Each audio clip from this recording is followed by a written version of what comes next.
Hello everyone, स्वागत है आप सभी का इस चैनल पे। इस वीडियो में हम छत्तीसगढ़ में होने वाले शिक्षक एवं सहायक शिक्षक भर्ती परीक्षा के सिलेबस से बाल विकास एवं शिक्षण शास्त्र के 50 महत्वपूर्ण एमसीक्यू क्वेश्चन लेकर आए हैं। यह सभी क्वेश्चन आपके परीक्षा के पॉइंट ऑफ व्यू से बहुत ही इंपॉर्टेंट है। यदि आप इस चैनल पर नए हैं तो नीचे लिखे सब्सक्राइब के बटन को जरूर दबा दें। इस चैनल पर हम आपके शिक्षक एवं सहायक शिक्षक भर्ती के सिलेबस के हर एक टॉपिक से संबंधित वीडियो अपलोड करेंगे जो आपके परीक्षा के पॉइंट ऑफ व्यू से बहुत ही इंपॉर्टेंट है। चलिए स्टार्ट करते हैं। पहला क्वेश्चन देखते हैं। देखिए, व्यक्तित्व विकास की अवस्था कौन सी होती है? यह बाल विकास का इंपॉर्टेंट क्वेश्चन है। व्यक्तित्व विकास की अवस्था कौन सी होती है? इसका आंसर हो जाएगा ऑप्शन ए, अधिगम एवं बुद्धि की अवस्था। अधिगम एवं बुद्धि।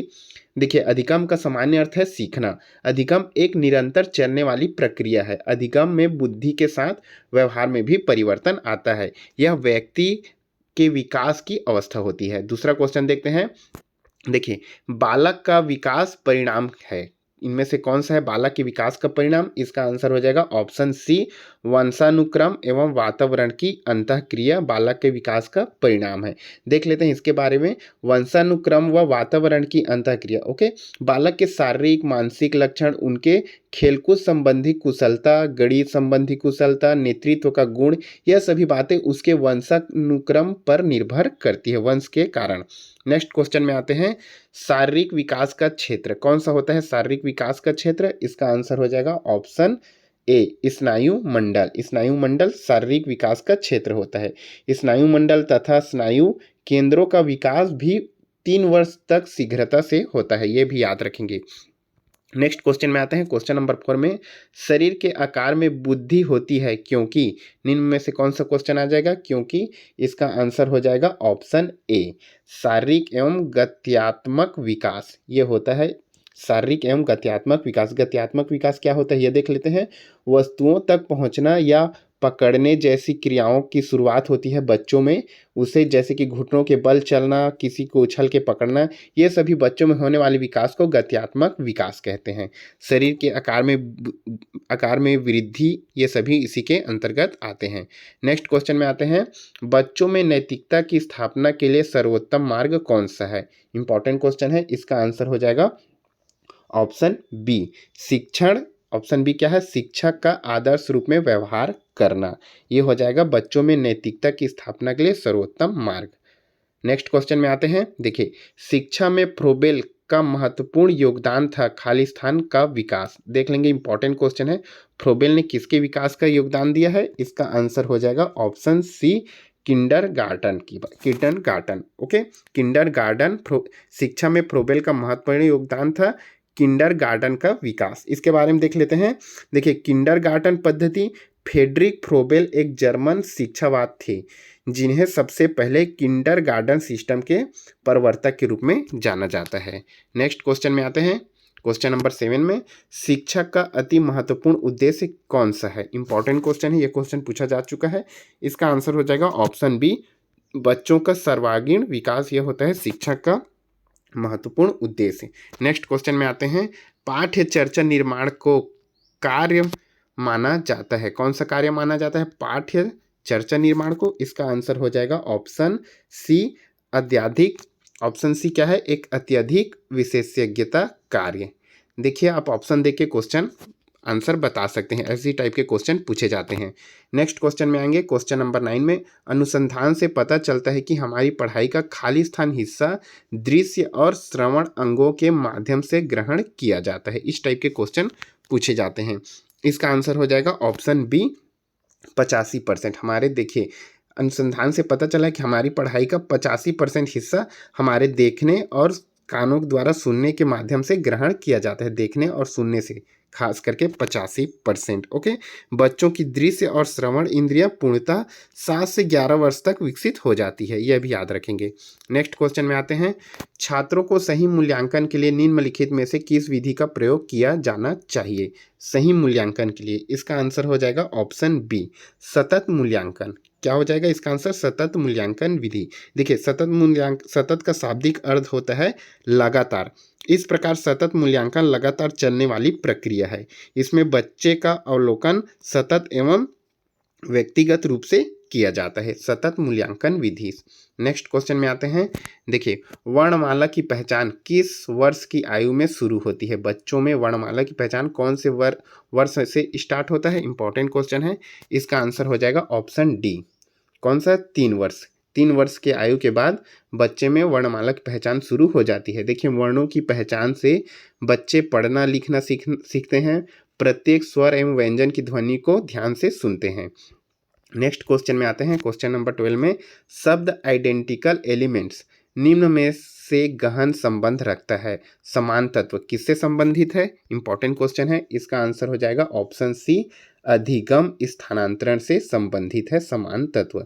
देखिए, इसके बारे में थार्नाइक और वुडवर्थ द्वारा पेश किए गए समान तत्वों के सिद्धांत में कहा गया है कि प्रशिक्षण और प्रदर्शन, वातावरण और प्रशिक्षण स्थानांतरण के स्तर पर के बीच समानता के बीच एक सकारात्मक संबंध स्थापित करता है समान तत्व।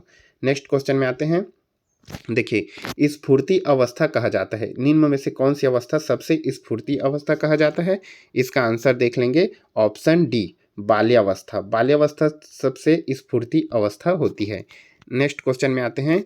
वातावरण वह बाहरी शक्ति है जो हमें प्रभावित करती है, किसने कहा है? इस टाइप के क्वेश्चन बहुत पूछे जाते हैं एग्जाम में। इन सभी के बारे में आप पढ़ लेंगे। इसने कौन सा सिद्धांत प्रतिपादित किया? वुडवर्थ, रॉस, एनास्टमी, इन सभी के बारे में पढ़ लेंगे। इसका आंसर हो जाएगा वातावरण वह बाहरी शक्ति है जो हमें प्रभावित करती है। इसका आंसर हो जाएगा ऑप्शन बी, रॉस ने। किसने? रॉस ने। बालक अपने वंश से कुछ लेकर उत्पन्न होता है, उसका विकास उचित वातावरण से ही हो सकता है। वातावरण से बालक की बौद्धिक क्षमता में तीव्रता आती है और मानसिक प्रक्रिया का सही विकास होता है, ये कहा था रॉस ने। नेक्स्ट क्वेश्चन में आते हैं। निम्न में से कौन सा वंशानुक्रम का निकाय नहीं है? देखिए, बच्चों में जो वंश के अनुसार जो पीढ़ी दर पीढ़ी उनमें जो निकाय आती है, इनमें से कौन सा नहीं है? तो इसका आंसर हो जाएगा ऑप्शन डी, अभिप्रेरणा। अभिप्रेरणा आपके वंश से प्राप्त नहीं होता, यह आपके समाज से प्राप्त होता है। ओके, अभिप्रेरणा एक प्रकार का आत्मविश्वास है जो स्वयं एवं दूसरे के माध्यम से मिलता है। इसमें बच्चों को विश्वास मिलता है, यह आपके वंश के या जीन के अनुसार नहीं मिलता। नेक्स्ट क्वेश्चन में आते हैं। क्वेश्चन नंबर 16 में 20वीं शताब्दी को बालक की शताब्दी कहा जाता है। यह कथन किसका है? किसका कथन है यह 20वीं शताब्दी का बालक की शताब्दी कथन? इसका आंसर हो जाएगा option C, crow and crow ने कहा था। किसने कहा था? Crow and crown. इन सभी के बारे में देख लेंगे। Murray, Adler, Crow and Crow, J B Watson, इन सभी ने कुछ न कुछ सिद्धांत प्रतिपादित किया है जो बालक शिक्षण शास्त्र के पॉइंट ऑफ व्यू से बहुत ही इंपॉर्टेंट है, जो आपके एग्जाम के पॉइंट ऑफ व्यू से बहुत ही इंपॉर्टेंट है। नेक्स्ट क्वेश्चन में आते हैं। मानव विकास कुछ विशेष सिद्धांतों पर आधारित है, निम्न में से कौन सा मानव विकास का सिद्धांत नहीं है बोला गया है? इस टाइप के क्वेश्चन अधिक आते हैं। कौन सा सिद्धांत नहीं है पूछा गया है? इसका आंसर हो जाएगा ऑप्शन डी, प्रतिवर्ती का सिद्धांत। बाकी देख लेंगे। निरंतरता का सिद्धांत, अनुक्रमकता का सिद्धांत, सामान्य से विशिष्ट, ये सभी मानव सिद्धांत के अंतर्गत आते हैं। और प्रतिवर्ती क्या है तो इसके बारे में देख लेते हैं। बालकों में अनेक क्रियाएं बाहरी चीज़ों के कारण प्रक्रिया के रूप में होती है, इन्हें प्रतिवर्ती क्रिया कहते हैं। जैसे कि पैरों में कांटा चुभने से हम पैर को झट से ऊपर कर लेते हैं, यह झट से ऊपर करना एक प्रतिवर्ती क्रिया होती है। नेक्स्ट क्वेश्चन में आते हैं। विकास कभी न समाप्त होने वाली प्रक्रिया है, यह विचार किससे संबंधित है? यह क्वेश्चन बहुत बार पूछा जा चुका है। इसका आंसर हो जाएगा ऑप्शन डी, निरंतरता का सिद्धांत। विकास कभी न समाप्त होने वाली प्रक्रिया है, यह निरंतरता का सिद्धांत है। नेक्स्ट क्वेश्चन में आते हैं। व्यक्तिगत शिक्षार्थी एक दूसरे से खाली स्थान में भिन्न होते हैं, यह भी बहुत इंपॉर्टेंट क्वेश्चन है। व्यक्तिगत शिक्षार्थी बालक एक दूसरे से किसमें भिन्न होते हैं? इसका आंसर हो जाएगा ऑप्शन बी, किसमें? विकास की दर में। विकास की दर में व्यक्तिगत शिक्षार्थी एक दूसरे से भिन्न होते हैं। इसके बारे में देख लेते हैं। दो बच्चों की विकास की दर में अंतर कई क्षेत्रों में देखा जा सकता है, जैसे कि किस आयु में बैठना सीखता है, किस आयु में दांत आती है, खड़ा होना, चलना, ये सभी बच्चों के आयु में किसी के पहले, कोई पहले सीख जाता है या किसी के में लेट से होता है, ये सभी उसके एक दूसरे से संबंधित है। नेक्स्ट क्वेश्चन में आते हैं। लॉरेंस कोहलबर्ग विकास के क्षेत्र में शोध के लिए जाने जाते हैं, इसके बारे में पढ़ लेंगे। लॉरेंस कोहलबर्ग, इससे क्वेश्चन बहुत पूछे जाते हैं। इसका आंसर हो जाएगा ऑप्शन डी, नैतिक के विकास का सिद्धांत प्रतिपादित किया था लॉरेंस कोहलबर्ग। नेक्स्ट क्वेश्चन में आते हैं। देखिए, मैकडूगल के अनुसार मूल प्रवृत्ति जिज्ञासा का संबंध संवेग कौन सा है? कौन सा है? मैकडूगल के अनुसार मूल प्रवृत्ति जिज्ञासा का संबंध संवेग कौन सा है? इस टाइप के क्वेश्चन बहुत पूछे जाते हैं। इसका आंसर हो जाएगा ऑप्शन सी, आश्चर्य। कौन सा है? मूल प्रवृत्ति जिज्ञासा का आश्चर्य। आश्चर्य से ही जिज्ञासा मन में उत्पन्न होती है मैकडूगल के अनुसार। नेक्स्ट क्वेश्चन में आते हैं। देखिए, गामक विकास से हमारा तात्पर्य मांसपेशियों के विकास से तथा पैरों के उचित उपयोग से है। इसका आंसर हो जाएगा ऑप्शन डी। कौन से? शक्ति और गति। ओके, गामक विकास से तात्पर्य शक्ति और गति से, जो हमारी मांसपेशियों की विकास और पैरों के उचित उपयोग के लिए इंपॉर्टेंट है। नेक्स्ट क्वेश्चन में आते हैं। इस अवस्था में बालकों में नई खोज करने की और घूमने की प्रवृत्ति बहुत अधिक बढ़ जाती है। कौन सी अवस्था में? देखिए, शैशवावस्था, उत्तर बाल्यावस्था, किशोरावस्था, प्रौढ़ावस्था, इससे रिलेटेड क्वेश्चन पूछे ही जाते हैं। इसे आप अच्छे से पढ़ लीजिए। इसका आंसर हो जाएगा ऑप्शन बी, उत्तर बाल्यावस्था में। उत्तर बाल्यावस्था में शैशवावस्था के बाद तुरंत आ जाती है। इसमें यह 6 से 12 वर्ष तक चलती है, यह उत्तर बाल्यावस्था। ओके, बाल्यावस्था को 2 भागों में बांटा गया है, पूर्व बाल्यावस्था तथा उत्तर बाल्यावस्था। उत्तर बाल्यावस्था 9 से 12 वर्ष के बीच होती है। इस अवस्था में बालक रचनात्मक के कार्यों में रुचि लेने लगता है। इस अवस्था में बालक क्या, कौन, कैसे जैसे प्रश्नों पर विचार करने लगता है। नए नए खोज करने, घूमने की प्रवृत्ति इसी अवस्था में आ जाती है। नेक्स्ट क्वेश्चन में आते हैं। ब्रिजेज के अनुसार उत्तेजना भाग कौन सा है? किसके अनुसार? ब्रिजेज के अनुसार उत्तेजना भाग निम्न में से कौन सा है? इसका आंसर हो जाएगा ऑप्शन सी, संवेगात्मक विकास। संवेगात्मक विकास के बारे में पढ़ लेंगे। यह ब्रिजेज के अनुसार उत्तेजना का भाग है, जो हमारे मन में संवेग उत्पन्न करती है। नेक्स्ट क्वेश्चन में आते हैं। बुद्धि परीक्षण निर्माण के जन्मदाता है। इंपॉर्टेंट क्वेश्चन है। बुद्धि परीक्षण के निर्माण के जन्मदाता कौन है? इसका आंसर हो जाएगा ऑप्शन डी, ऑप्शन बी। कौन सा? Option D, sorry, option D, Alfred वीने। नाम याद रखेंगे, अल्फ्रेड वीने बुद्धि परीक्षण निर्माण के जन्मदाता है। नेक्स्ट क्वेश्चन में आते हैं। प्रतिबिंब अवधारणा, प्रतीक एवं संकेत, भाषा, शारीरिक क्रिया और मानसिक क्रिया अंतर्निहित है। निम्न में से किसमें यह सभी क्रिया अंतर्निहित है? इसका आंसर हो जाएगा ऑप्शन डी, विचारात्मक प्रक्रिया। यह सभी विचारात्मक प्रक्रिया के अंतर्गत आती है। कौन कौन सी प्रक्रिया? देखिए, प्रतिबिंब, अवधारणा, प्रतीक, संकेत, भाषा, शारीरिक क्रिया, मानसिक क्रिया, सभी विचारात्मक प्रक्रिया के अंतर्गत आती है। नेक्स्ट क्वेश्चन में आते हैं।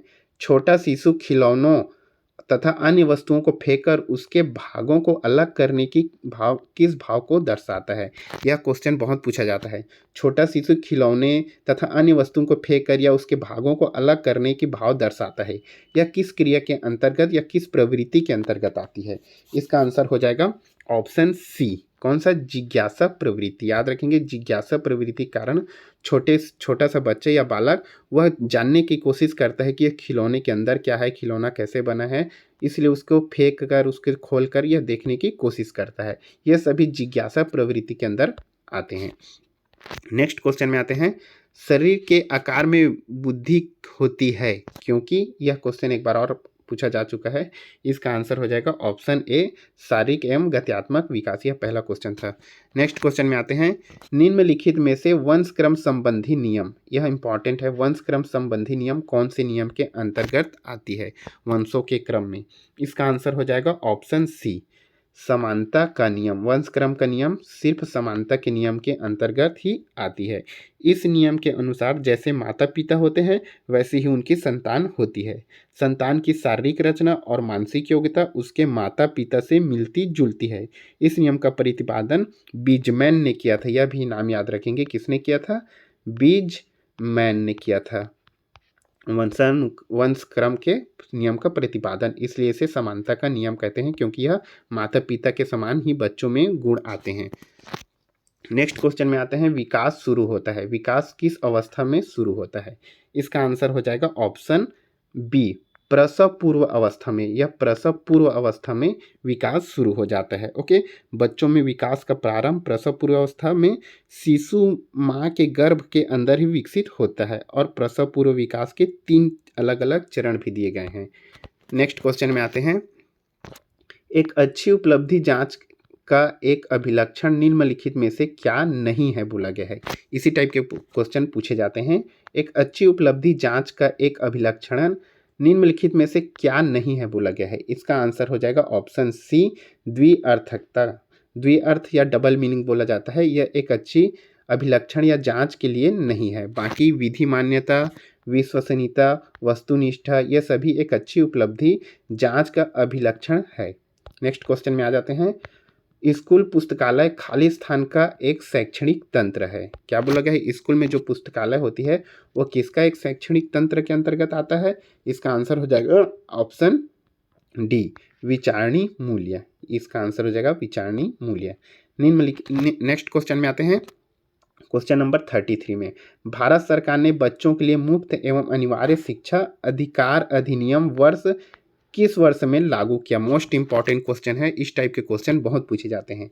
इसका आंसर हो जाएगा ऑप्शन डी, 2009 में प्रतिपादित किया। देखिए, भारत सरकार द्वारा 2002 में शिक्षा का अधिकार अधिनियम लाया गया। इसमें राज्य विधि बनाकर 6 से 14 वर्ष के सभी बालकों के लिए निःशुल्क शिक्षा अनिवार्य किया गया। यह अधिनियम संसद में 2009 में अनिवार्य एवं निःशुल्क शिक्षा अधिनियम के नाम से पारित हुआ 2009 में, और यह 2010 में लागू हुआ। याद रखेंगे, निःशुल्क अनिवार्य शिक्षा अधिकार नियम। नेक्स्ट क्वेश्चन में आते हैं। राष्ट्रीय पाठ्य चर्चा की रूपरेखा 2005 के अनुसार अधिगम अपने स्वभाव में खाली स्थान और खाली स्थान से है। इंपॉर्टेंट है, स्वभाव में खाली स्थान और खाली स्थान में है। इसका आंसर हो जाएगा ऑप्शन सी। कौन सा आ जाएगा? सक्रिय और सामाजिक।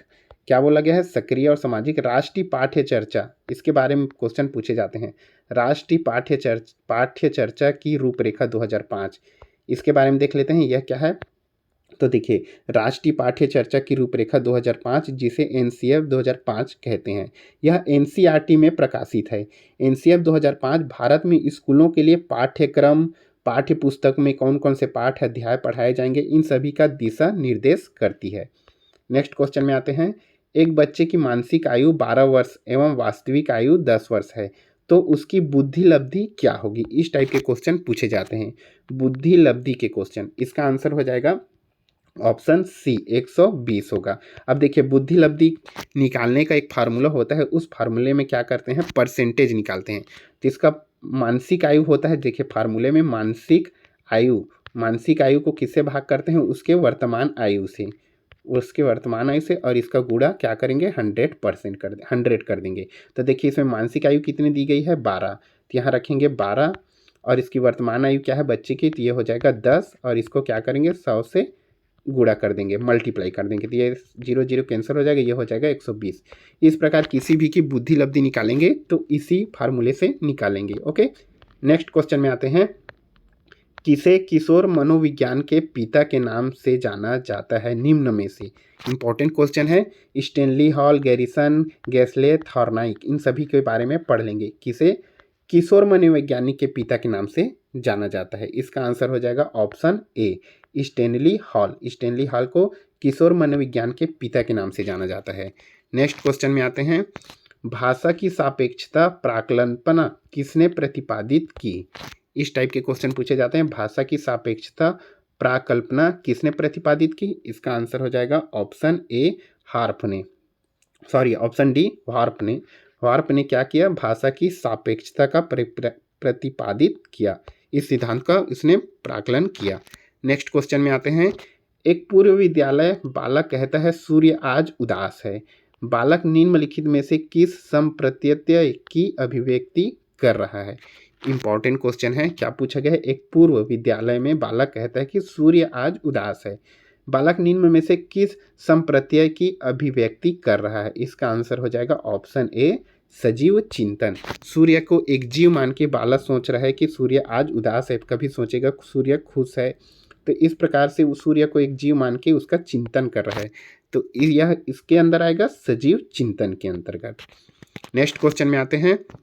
निम्न में से किसका संबंध मूल दुश्चिंता एवं मूल शत्रुता के संप्रत्ययों से है? इंपॉर्टेंट क्वेश्चन है। निम्न में से किसका संबंध मूल दुश्चिंता? इसका आंसर हो जाएगा ऑप्शन सी। कौन सा है? Karen Horney. Option C, Karen Horney ने मूल दुश्चिंता और मूल शत्रुता के संप्रतियों का प्रतिपादित किया है। नेक्स्ट क्वेश्चन में आते हैं। देखिए, एक बच्चा सदैव दूसरों के प्रति सहानुभूति दिखाता है, यह आदत कहलाती है। क्या कहलाएगी? एक बच्चा सदैव दूसरों के प्रति सहानुभूति दिखाता है। इसका आंसर हो जाएगा ऑप्शन बी, यह भावना संबंधित आदत हो जाएगी। ओके, दूसरों के प्रति सहानुभूति दिखाना, दया दिखाना, यह भावना के अंतर्गत आती है। नेक्स्ट क्वेश्चन में आते हैं। कोहलबर्ग के सिद्धांत के अनुसार कौन सी अवस्था पर एक व्यक्ति का निर्णय दूसरों के अनुमोदन, पारिवारिक आकांक्षाओं, पारिवारिक मूल्यों एवं समाज के नियमों पर आधारित है? कोहलबर्ग, फिर आ गया कोहलबर्ग, इसके बारे में देख लेंगे। इसका आंसर हो जाएगा ऑप्शन बी, पारंपरिक सिद्धांत। कोहलबर्ग ने जो पारंपरिक सिद्धांत दिया उसी के अंतर्गत ये सभी आ जाएंगे। देखिए, कोहलबर्ग ने बच्चों के नैतिक विकास का सिद्धांत प्रतिपादित किया था। मोस्ट इंपॉर्टेंट है नैतिक सिद्धांत बच्चों के, इसका प्रतिपादन किया था कोहलबर्ग ने। इन्होंने सिद्धांत में 3 अवस्था की थी और तीनों अवस्था को 6 चरणों में समझाया है। इससे क्वेश्चन पूछे जाते हैं कितने अवस्था है, कितने चरण है कोहलबर्ग के सिद्धांत का। कौन से सिद्धांत? नैतिक सिद्धांत। नेक्स्ट क्वेश्चन में आते हैं। कौन से आयु समूह के लिए एरिक्सन ने विकास की 8 अवस्थाएं प्रस्तावित की? इंपॉर्टेंट है। कौन से आयु समूह के लिए एरिक्सन ने विकास की 8 अवस्थाएं प्रस्तावित की? इसका आंसर हो जाएगा ऑप्शन ए, जन्म से मृत्यु तक। जन्म से मृत्यु तक एरिक्सन ने 8 अवस्थाएं प्रतिपादित की। इसका पूरा नाम है एरिक एरिक्सन। इन्होंने मनोसामाजिक विकास का सिद्धांत प्रतिपादित किया था, यह भी याद रखेंगे। नेक्स्ट क्वेश्चन में आते हैं। देखिए, क्वेश्चन नंबर 43। निम्न में से शैशवावस्था की विशेषता नहीं है बोला गया है। कौन सा निम्न में से शैशवावस्था की विशेषता नहीं है? इसका आंसर हो जाएगा ऑप्शन डी, नैतिकता का होना। देखिए, शैशवावस्था में शारीरिक विकास तीव्रता से होती है, मानसिक क्रियाओं की तीव्रता होती है, दूसरों पर निर्भर होती है, लेकिन नैतिकता नहीं होती शैशवावस्था में। नेक्स्ट क्वेश्चन में आते हैं। किसको प्रशिक्षण द्वारा व्यवहार में संशोधन की प्रक्रिया माना गया है? इसका आंसर हो जाएगा ऑप्शन बी, अधिगम। सीखने की प्रक्रिया को प्रशिक्षण द्वारा व्यवहार में संशोधन की प्रक्रिया माना गया है। नेक्स्ट क्वेश्चन में आते हैं। किशोरों की जटिल अवस्था के कारण किशोरों के अध्ययन का विषय होना चाहिए। उसके जटिल अवस्था के कारण उसका कौन सा विषय होना चाहिए? इसका आंसर हो जाएगा ऑप्शन डी, शरीर एवं मन संबंधी। जब शरीर की अवस्था और मन संबंधी ये सभी विषय उसके अवस्था के अंदर होनी चाहिए। नेक्स्ट क्वेश्चन में आते हैं। 46। जिस प्रक्रिया से व्यक्ति मानव के लिए परस्पर निर्भर होकर व्यवहार करना सीखता है वह प्रक्रिया कौन सी है? इसका आंसर हो जाएगा ऑप्शन ए, समाजीकरण प्रक्रिया। समाजीकरण प्रक्रिया में व्यक्ति परस्पर एक दूसरे पर निर्भर होकर उसके व्यवहार करना सीख जाती है। नेक्स्ट क्वेश्चन में आते हैं। किशोर अवस्था की मुख्य विशेषता निम्न में से कौन सी है? किशोर अवस्था की मुख्य विशेषता क्या होती है? इसका आंसर हो जाएगा ऑप्शन ए, आत्मगौरव की व्यवस्था। आत्मगौरव की अवस्था होती है किशोरों की मुख्य अवस्था। ओके, नेक्स्ट क्वेश्चन में आते हैं। किशोरों का संवेग नियंत्रण सबसे अच्छा उपाय निम्नलिखित में से कौन सा है? किशोरों का संवेग नियंत्रण का सबसे अच्छा उपाय, इसका आंसर हो जाएगा ऑप्शन बी, प्रक्षेपण का उपाय। नेक्स्ट क्वेश्चन में आते हैं।